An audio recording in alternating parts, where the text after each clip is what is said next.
তো গাইস সবার আগে এই ভিডিওটা দেখো, তারপরে এই ভিডিওর ফানি কমেন্টস পড়বো। Let's go. শক্তির উৎস হচ্ছে এই পরোটা, আর তার সাথে যদি এই যে চাবন বিরাজ যদি হয়, মানে চবন বিরাজ যদি হয়, একদম তুমি জানো না যে কি খাচ্ছে। এই যে আরো দিচ্ছি, খেতে লাগে, এটা দিয়ে খেয়ে দেখো। रुको जरा ভরা सबर কন্টেনার करो আরো দিচ্ছি। तो चलिए शुरू करते हैं। এটা আর পরোটা দোকান না, এটা ডাক্তারখানা হয়ে গেছে। नहीं গু দিয়ে পরোটা খা, হেভি টেস্ট। বাথরুমে যেসব শক্তি তুমি 61-62 করে হারিয়েছো, সব ফিরে পেয়ে যাবে ওটা খেয়ে। শক্তি তো জানি না, পেট মায়ের ভোগে চলে যাবে। বলছি এটা পরোটার দোকান নাকি কবিরাজি ঘর? হারানো শক্তি ফিরে পেতে এখনই যান রাজুদার পকেট চপন পরোটা খেতে।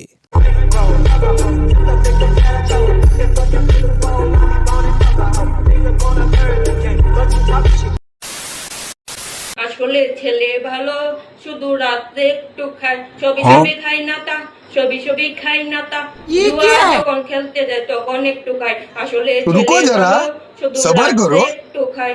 तो चलिए शुरू करते हैं। আপনার কবিতা মারাত্মক হয়েছে, মেডেল দেওয়ার দায়িত্ব আমার। नहीं এত সুন্দর আবৃত্তি পূজার মণ্ডপে গিয়ে একবার করে দিয়াই বোন।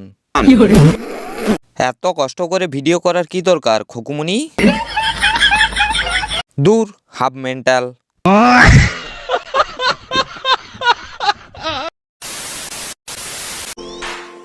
मुझको हुई ना खबर, हाँ चोरी चोरी चुप चुप कर, अब प्यार की पहली रुको जरा सबर करो तो चलिए शुरू करते हैं।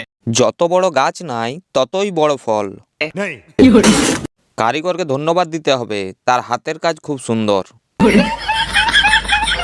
এত এত দাম, ফল ভালো হয়েছে। সুপারি গাছে কচি ডাব।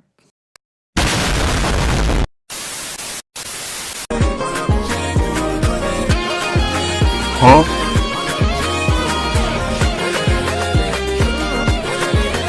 रुको जरा सबर करो तो चलिए शुरू करते हैं। এ খেজুর গাছে এত বড় বড় ডাব কি করে?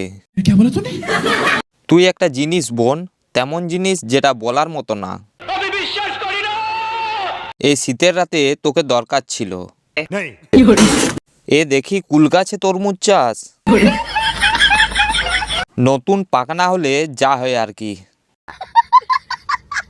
হ্যাঁ, ট্রেনিং হচ্ছে, ভবিষ্যতে পারবে, আরো ভালো হবে। 30 গোলা অলরেডি বড় হয়ে গেছে, এগিয়ে চলো।